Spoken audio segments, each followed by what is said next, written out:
Hi, this is Kumaran from Answer Chennai. Today, I happen to give a technical talk for ISNT Chennai on the topic decoding SNTC 1A 2020. So, SNTC 1A 2020 is a recent revision which has happened very recently. So, I have given this presentation. So, I thought of recording this video separately so that it will benefit more people.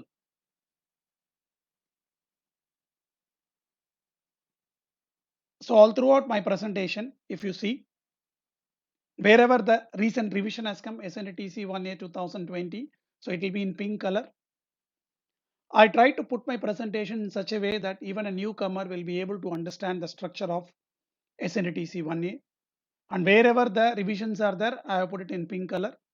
And I also, at the end of my presentation, I try to compare it with the international standard ISO 9712. So both this recommended practice and this international standard talks about the qualification and certification of NDT personnel.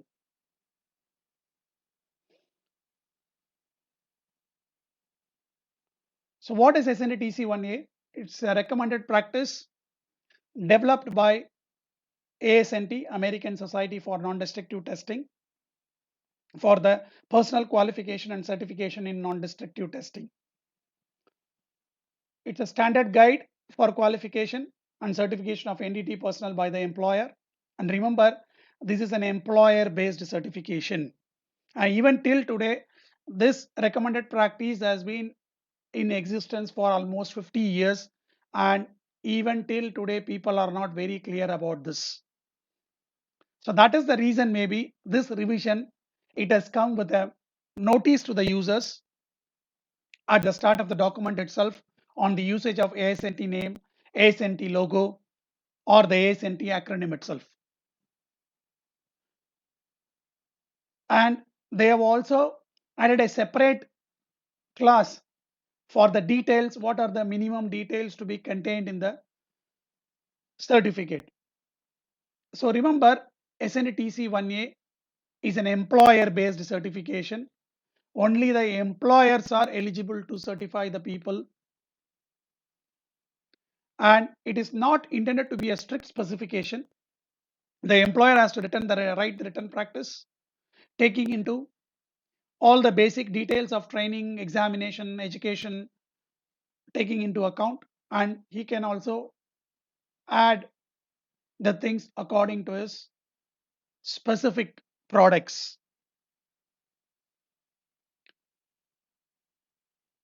What is ISO 9712, the international standard? So this is a standard from ISO, International Organization for Standardization. So these two talk about qualification and certification of NDT personnel. Remember, this is a central certification scheme of NDT personnel by independent certification body. And the certification body has to comply with the ISO IEC 17024. So the certification body has to be audited and has to be accredited by the accreditation body. And this is a third party certification. And ISO 9712 is more sector specific. So we will talk about later about the different sectors. So product sectors and industry sectors. When you see the history of this SNTC 1A, the first edition was published in 1966 and following many editions in the gap of 4 to 5 years. And the present edition is 2020, which is published recently. Although many of them would be familiar with what is SNT, what is TA, TC, and what is 1A, I try to put the explanation here to make the full form. So SNT is Society for Non-Destructive Testing. TC is a technical committee. 1A is a committee, technical committee, the first committee number. Until 1967, the ASNT was called as Society for Non-Destructive Testing. So in 1967, ASNT has changed its name from SNT to ASNT. So although this recommended practice was issued in 1966, hence they tried to keep this SNTC 1A same till today. What is the notice to users issued on this to this document? When certificates or valid cards are issued and provided by the employer, remember the requirements of AS&T policy G14 shall be followed to ensure the appropriate usage of AS&T name, acronym and logo. So you are not supposed to misuse the AS&T name, acronym, logo because there is a legal compliance. So once we go through the AS&T policy G14, we will understand. But however, they have also given a separate section 9.5, which will talk about what are the minimum things to be there in the certificate. And remember, the certificate shall indicate the certification is in accordance with the employer's written practice. The structure of XNTTC 1A almost has been the same all throughout the years. Only the new one reference publications has been added for this present revision.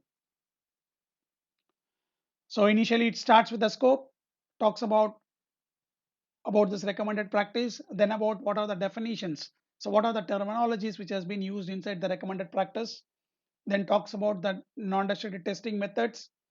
So there are presently 16 methods, levels of qualification, 3 levels of qualification, then what is written practice, then what about then education, training, experience requirements, training programs, examinations, certification, then about technical performance evaluation, interrupted service, recertification, termination, the once it is terminated, then how to reinstate it.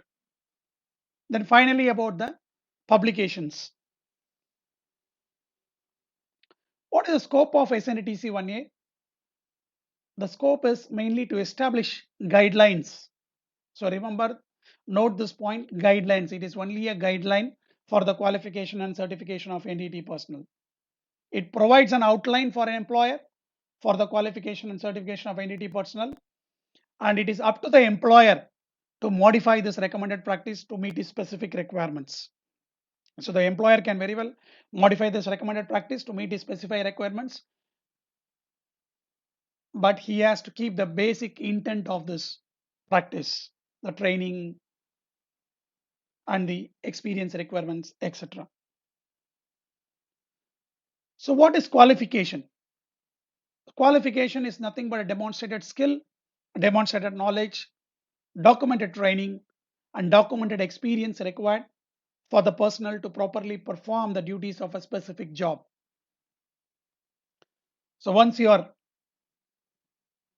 expressed everything on this qualification, so you will be certified. So what is certification?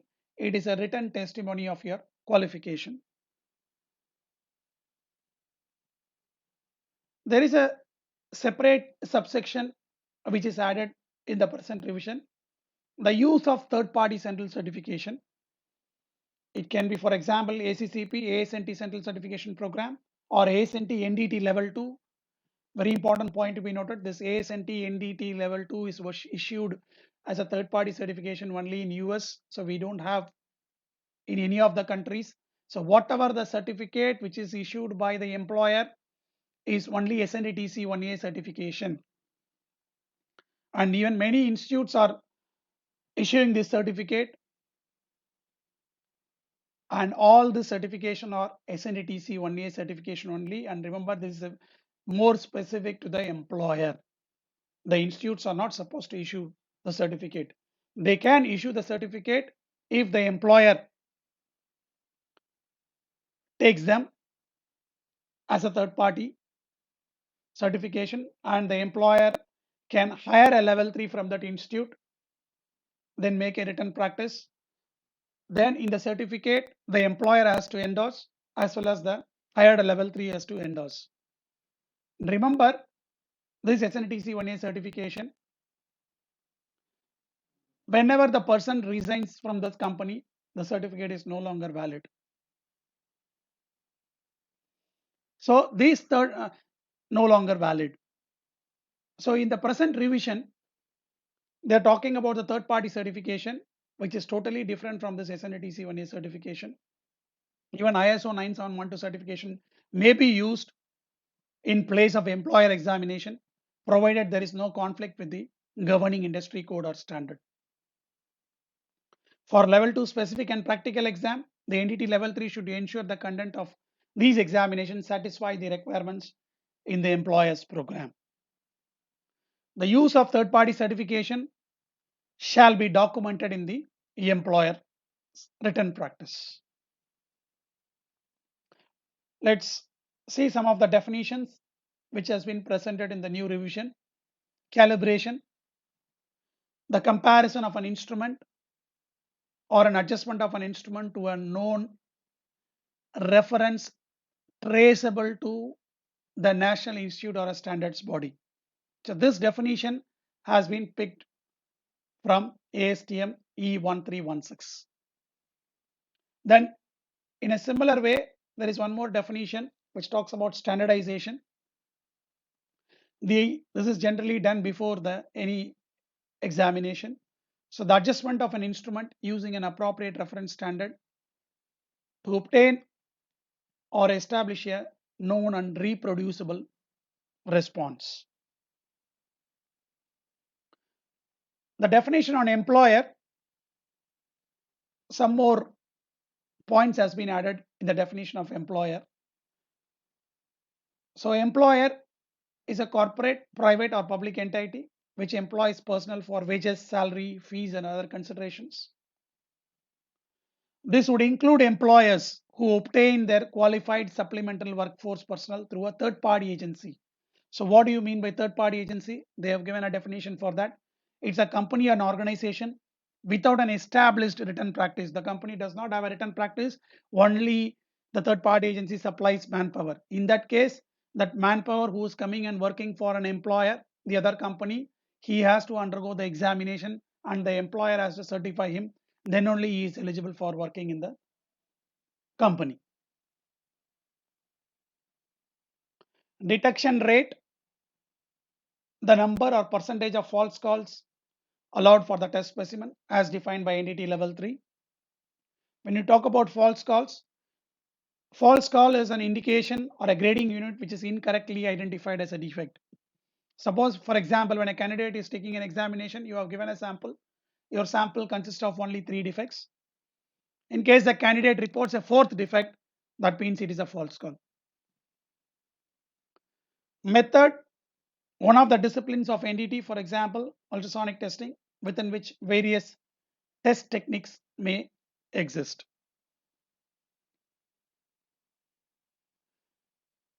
So there is a definition on personalized instruction. It may be a blended classroom, hybrid online competency-based course delivery, or through online presentations.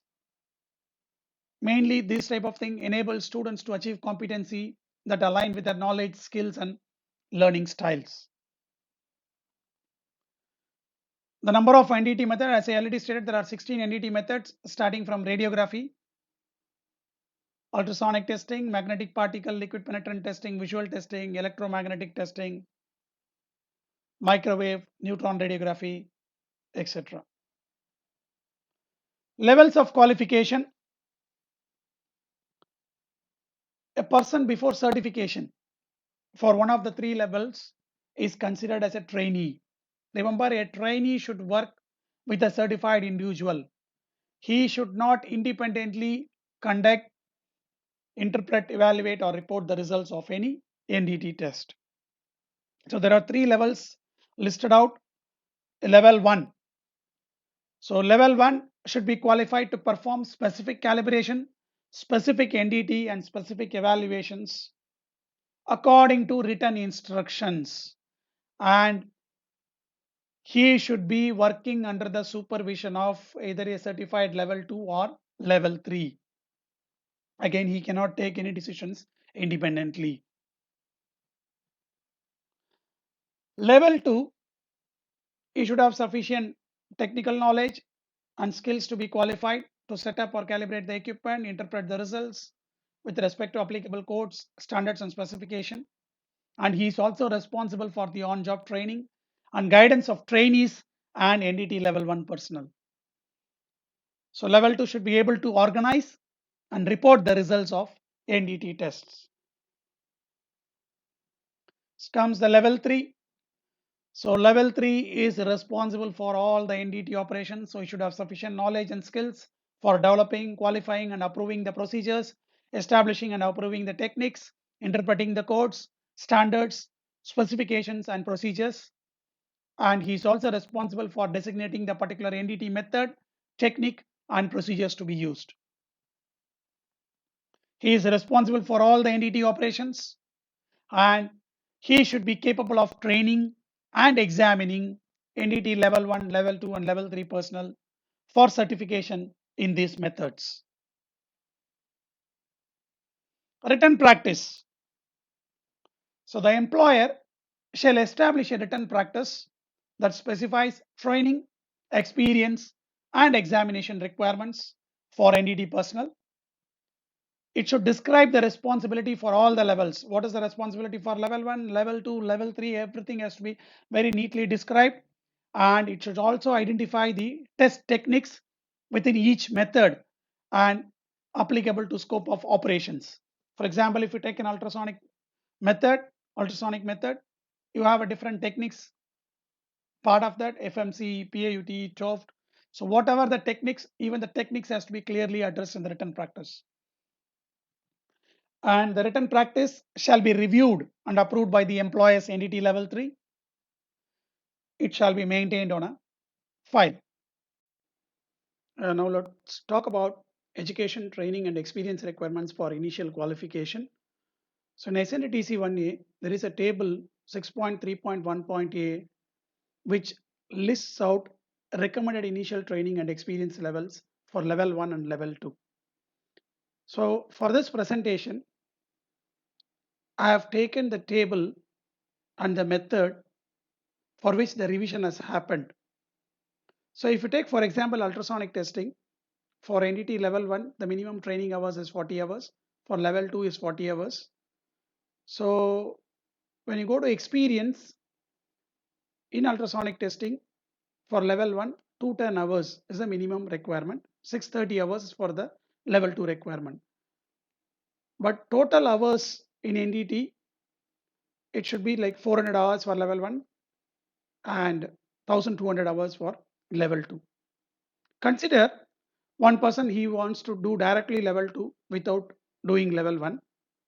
He can still do it provided if you add the training hours and experience hours together for both level 1 and level 2. For example, in this case, ultrasonic testing, suppose a guy wants to do a level 2, he should be minimum trained for 80 hours and his experience should be 840 hours as a minimum hours in the method and 1600 hours in the total hours in the NDT. So in this present revision, they've added one more technique which I have already stated in the starting, FMC, full matrix capture, for which the minimum training hours is 80 and the experience requirement is 320. For PIOT and TOFT, initial revision in 2016, it was 160 hours. Now ASNT has felt there is some more experience is required, so they have increased almost to double. So for PIOT and TOFD, it is 320 hours each is the experience requirement. Also, full matrix capture, TOFD and phased array ultrasonic testing require ultrasonic testing level 2 certification as prerequisite. That means a person without holding ultrasonic testing level 2 certification, he will not be eligible to appear for either full matrix capture, TOFD or and phased array.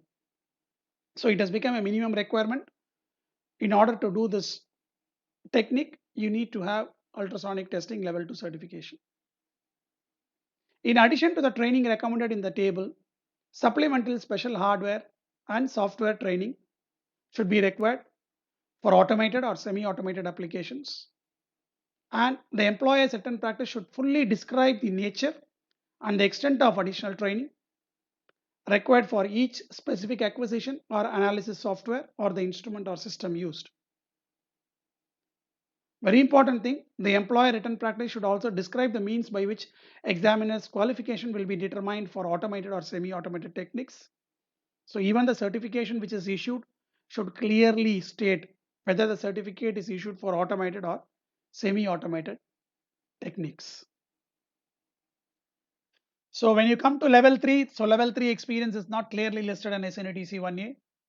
The level 3 shall have a bachelor's degree in engineering or science plus 1 year of additional experience beyond the level 2 requirements in NDT, or at least 2 years of engineering or science study plus 2 additional years of experience beyond the NDT level 2 requirements in NDT, or have 4 years of experience beyond the NDT level 2 requirements in NDT in an assignment comparable to the level 2 in the applicable NDT method. Training programs. The organized training programs may include instructor-led training, self-study, virtual instructor-led training, computer-based training, or web-based training. Remember, all training programs should be approved by NDT level 3 personnel responsible for the method. Training program should include sufficient examinations to ensure understanding of the necessary information. That means if the class is conducted for 40 hours, so after each section, try to add some examinations to understand how much the candidate has understood the subject which has been taught. The course outline are contained in ANSI ASNT CP 105. In case if the employer who purchases outside training services is responsible for assuring that such services meet the requirements of the employer written practice. When we come to examination, all the examination questions shall be approved by NDT level 3 responsible for the applicable method. And NDT level 3 should be responsible for the administration and grading of examinations. The administration and grading of examinations may be delegated to a qualified representative of the NDT level 3 and so recorded. For NDT level 1 and level 2 personnel, a composite grade can be determined by averaging the results of general, specific and practical examinations. But when we come to level 3, it is the results of basic exam, method exam and specific exam. So the passing composite grade is at least 80%, with no individual examination have a passing grade less than 70%. And remember, there is a new revision which has come in the present SNTC 1A. The practical examination should have the passing grade of at least 80%. In no case should an examination be administered by oneself or by a subordinate. Vision examination, which is very important. So it talks about two types of tests. One is a near vision acuity. The candidate should be capable of reading J2 or an equivalent not less than 12 inches on a standard Jaggers chart. Vision has to be administered annually. Near vision. Color contrast differentiation. So the candidate should demonstrate the capability of distinguishing and differentiating contrast among colors or shades of gray. So this should be conducted upon initial certification and at 5-year intervals thereafter. So when we come to examinations, as we already seen, so there will be a general examination which will address the basic principles of applicable method. If a person has a valid ACCP level 2 or AS and NDT level 2 certificate, may be accepted, fulfilling the general examination criteria for each method. If the NDT level 3 has determined that the AS&T examination meet the requirements of the employer's written practice. If it is clearly stated in the written practice, yes, ACCP level 2 or AS&T NDT level 2 certificate may be accepted.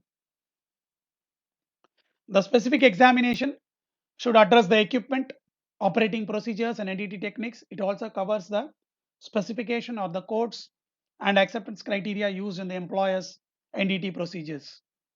So there is a table which is given very clear for level 1 and level 2. The number of questions for general, number of questions for specific. Again, whatever I have taken, which is related to the present revision. So take an example for UT. So level 1 means 40 questions is a minimum requirement. Level 2 also 40 general, specific 20 each. So the new technique FMC.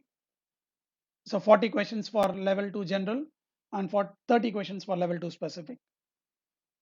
In PIOT and TOEFL, the last revision SNTC 1A 2016 had only specific examination. ASNT has felt there is some importance to know about the NDT methods also, especially about the PAUT and TOEFL in technique in detail. So they have added the general examination also, 40 questions each. When we come to practical for level 1 and level 2, the candidate should demonstrate familiarity with and ability to operate the necessary NDT equipment, record and analyze the information to the degree required. At least, that means minimum, one flawed specimen or component should be tested, especially for PA and TOFD. The flawed sample should be representative of the components or the configurations that the candidate would be testing under this endorsements and approved by the NDT level 3. So the description of the specimen NDT procedure, it includes 10 checkpoints. So 10 checkpoints has to be listed out. We have to make a checklist of 10 checkpoints from the initially starting with about the specimen details, then about the cleaning process, then about the how to what are the what is the technique being used, what about the interpretation, evaluation, etc. So you need to make a detailed checklist. So the checklist example is given in the SNTC 1A revision, and the results of the examination should be documented. Another revision which has come in the limited certification for film interpretation limited certification, the practical examination should consist of reviewing of grading of sufficient number of radiographs. So previously, the previous revision, it was saying 20 radiographs. Now it is clearly left to the NDT level 3 who will be addressing in the employer's written practice. The written practice should address detection rates as well as the maximum number of false calls acceptable. When we come to NDT level 3 examinations, basic exam is a one-time exam. Before attempting any method exam, basic exam has to be passed first.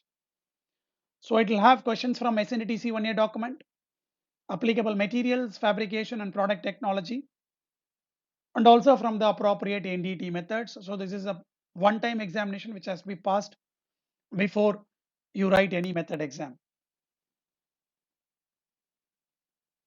Method examination, it will cover the fundamentals and principles for a particular method and questions relating to application and establishment of techniques and procedures, and also questions related to interpreting code standards and specifications.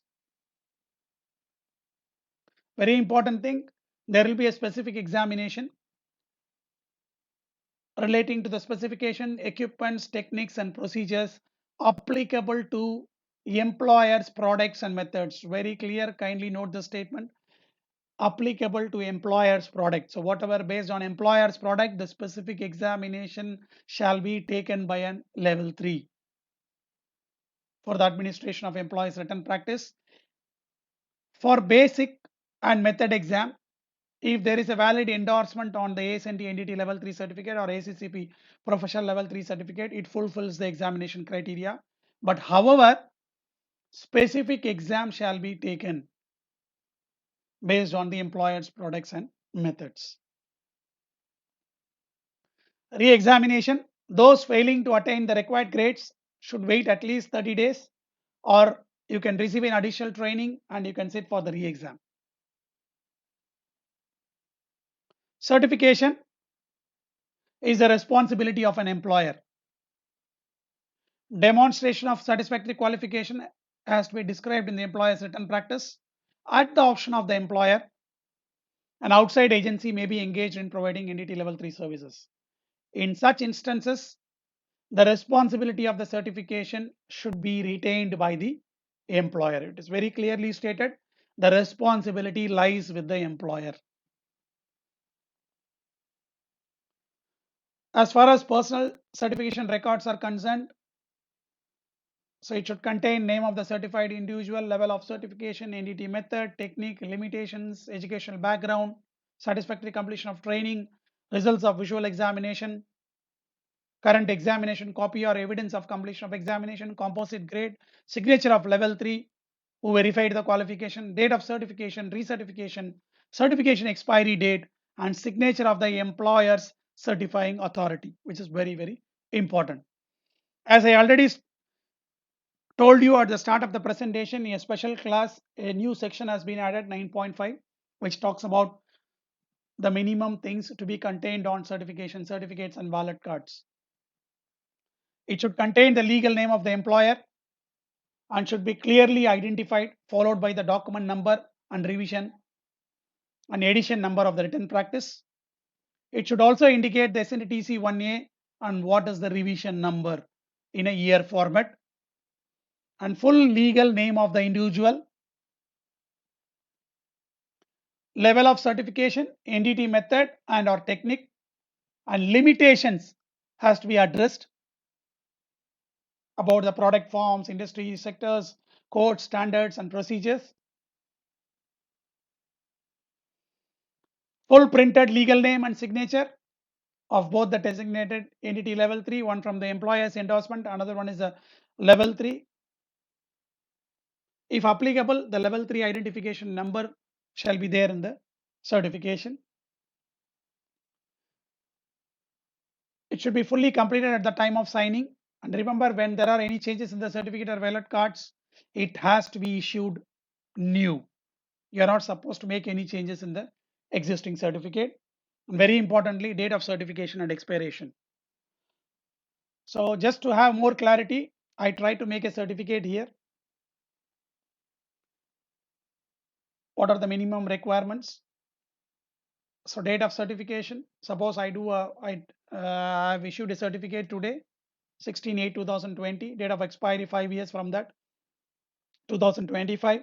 Company name, legal company name. There is a statement which talks about this is certified that individual named below. The individual is Sairam, successfully completed experience, training and examination in accordance with provisions of ANSWER Training and Quality Assurance Private Limited NDT written practice. And there is a written practice number which has been clearly listed here, written here. He is hereby certified to perform the method. Method is ultrasonic testing. Level 2, NDT technique is PAUT, and the limitation is semi-automated. And this is from employer's endorsement, a quality manager assigned. And this is from a level 3 who has administered the examination. So I have given my name and my certificate number. And the company written practice intends to meet or exceed the requirements of the document. So you need to mention SNTC 1A edition 2020 because based on this revision, the certificate is being issued. So these are the minimum things to be contained in the certificate. And remember, very important thing, this is not the ASNT level 2 certification. This is SNTC 1A level 2 certification, and which is employer specific. Once the person who resigns from the company, his certificate is no longer valid. Technical performance evaluation, entity personnel may be re-examined anytime at the discretion of the employer and have their certificates extended or revoked. Periodically, as defined in the written practice, the entity level 1 and level 2 personnel should be re-evaluated by administering a practical examination. The practical examination should follow the format and guidelines as described. Interrupted service, this has to be very clearly mentioned in the written practice. What is interrupted service, how much interruption, etc. has to be written clearly in the written practice. So rules covering the types and duration of interrupted service that requires re-examination and recertification.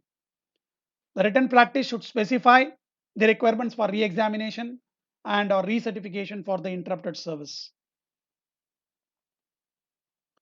Recertification, all levels of NDT personnel shall be recertified periodically.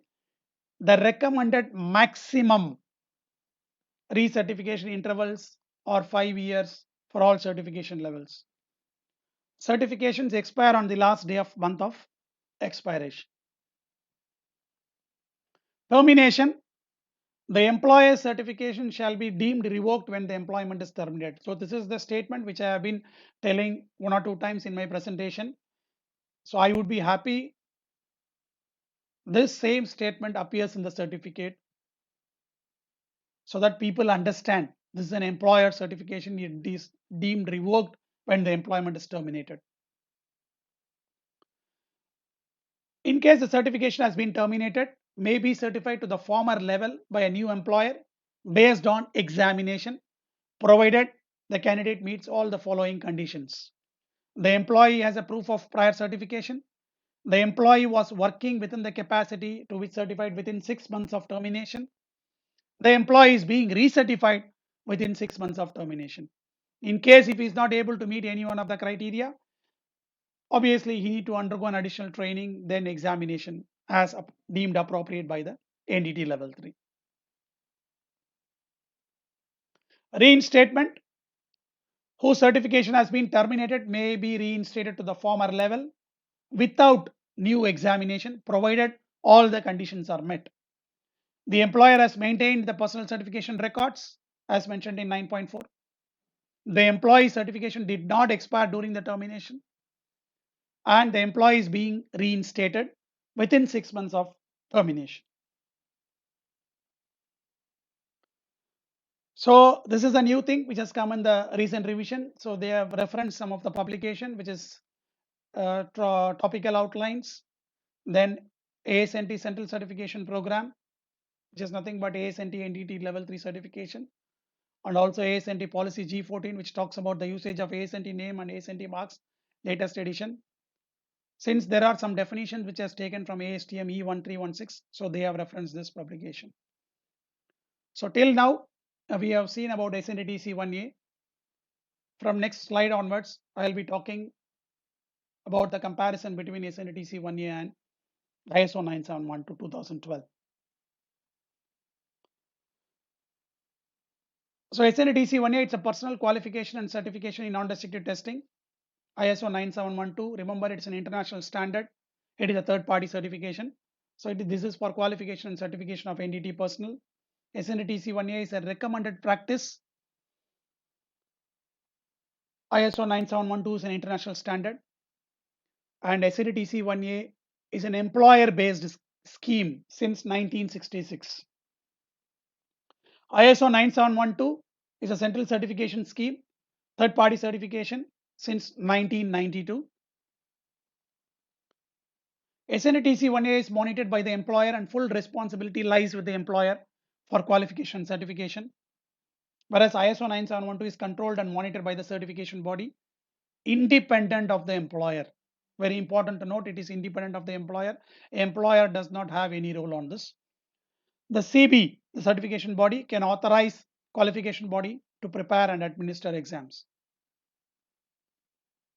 SNTTC 1A provides guidelines to establish a written practice for qualification and certification. It also defines all the requirements.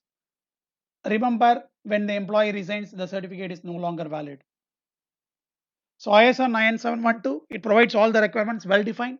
It does not need a written practice. The certificate remains valid even when the employee resigns and joins another company. SNTTC 1A, 16 methods are listed, which I have already shown you. They also offer the limited certifications under RT for RI and under UT for UTG. 9712, 10 methods are there, sector wise qualification. So 10 methods starting from RT, UT, MT, PT, VT, ET, acoustic emission, leak testing, infrared, and strain gauge testing. Sector wise qualification, product sector or industry sector. Product sector means wells, casting, forging, composites, all comes under product sector. Industry sector, manufacturing, pre and in service including manufacturing, railways, aerospace. So that comes under the industry sector. 3 levels of qualification, level 1, level 2, level 3. Employer, if he wishes, he can allow the subdivision of levels with respect to the specific skills and responsibilities. Whereas ISO 9712, 3 levels are there, level 1, level 2, level 3. There is a small difference in the vision examination, especially in the near vision acuity. For SNTTC 1A, it is J2, whereas for ISO 9712 is J1, and both the near vision has to be tested annually. Whereas in color vision, SNTTC 1A talks about initial and every 5 years, whereas here it is silent. That means it will come for every renewal, which is nothing but 5 years. Training requirement is very clearly listed in the table 6.3.1.a for level 1, level 2. The requirement for level 3 training is left to the discretion of the employer. ISO 9712 is very clear. It clearly lists out training requirements for all the levels, level 1, level 2, level 3. Training is mandatory and requires it. Again, it varies based on the sector chosen. The candidate must complete both the theoretical and practical training recognized by the certification body.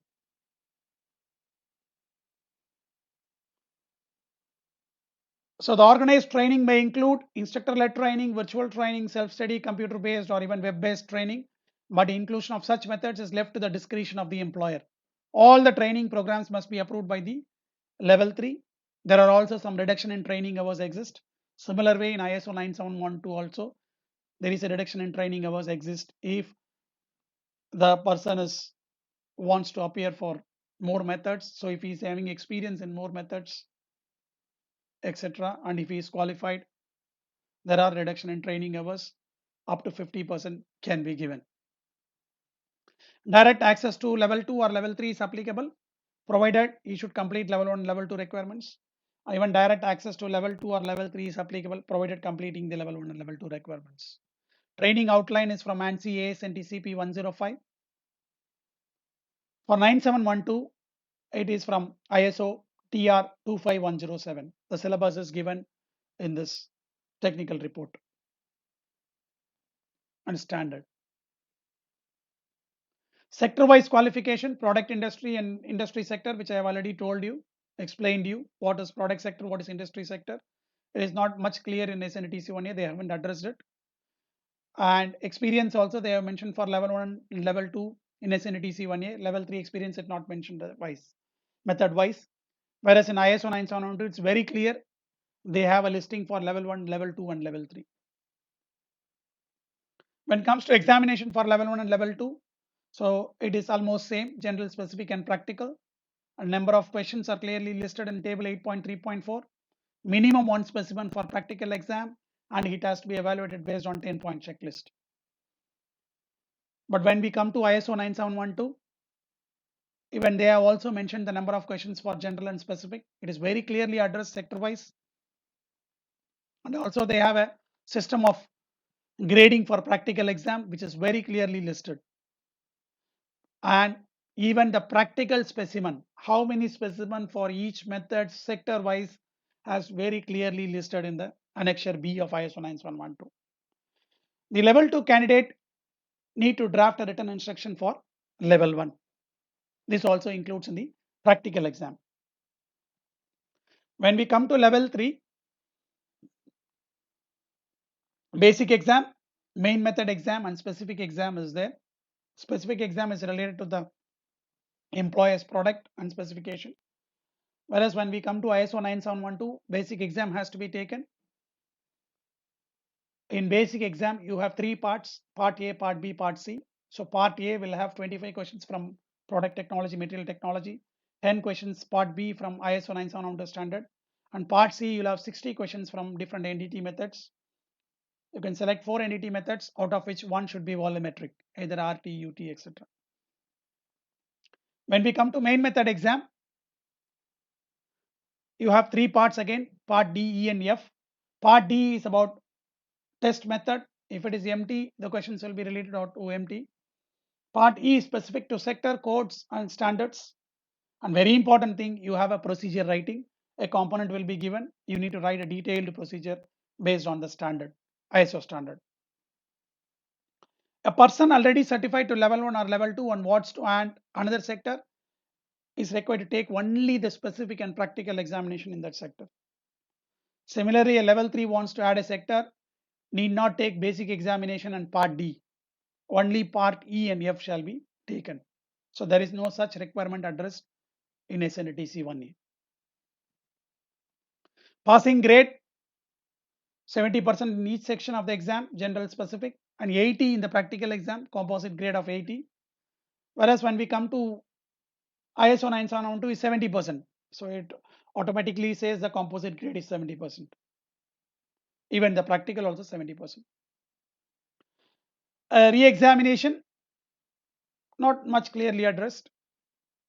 The candidates need to wait for 30 days before the re-examination or receive additional training to take the re-exam.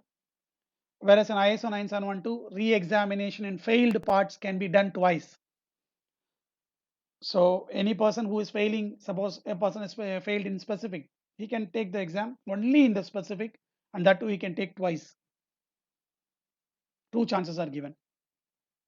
Candidate needs to wait for 30 days before the re-examination or receive additional training to take the re-exam, not later than 2 years after the original exam. So he has to take his re-examination within 2 years.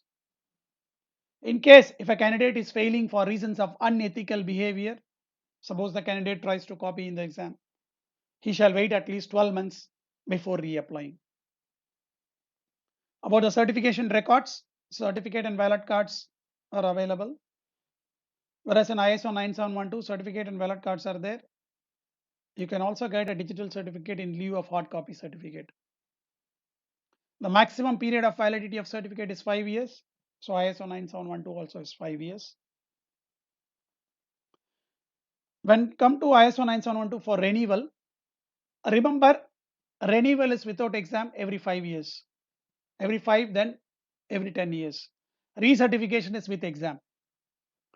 So prior to completion of first period of validity and every 10 years thereafter, certification may be renewed by the certification body for a new period of 5 years based on vision acuity examination and evidence of continued satisfactory work.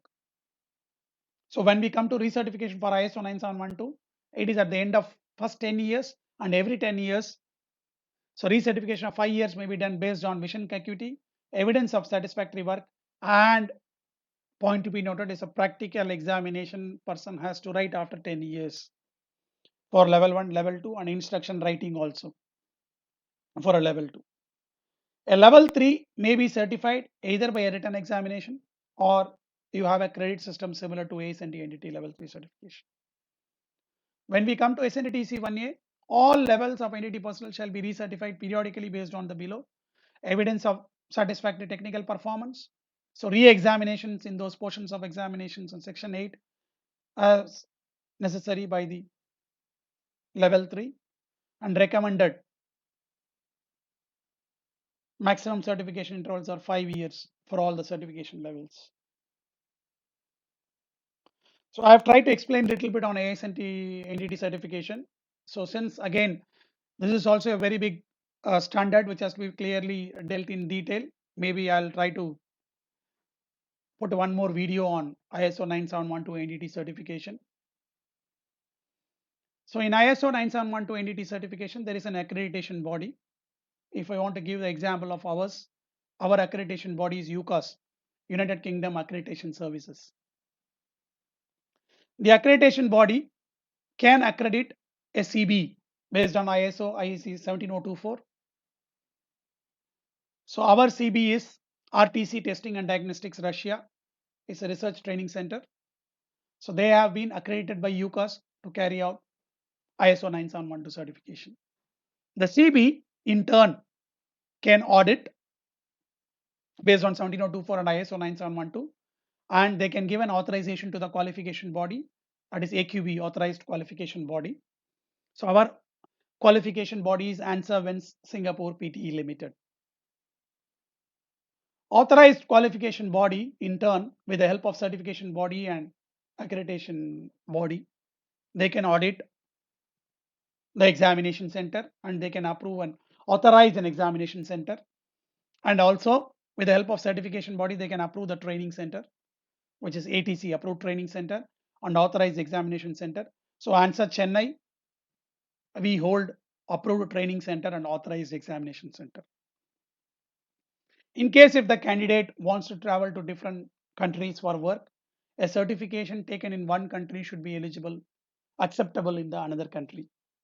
So to have better mobility and acceptability globally, kindly choose the certification bodies listed in ICNDT and or EFNDT MRA.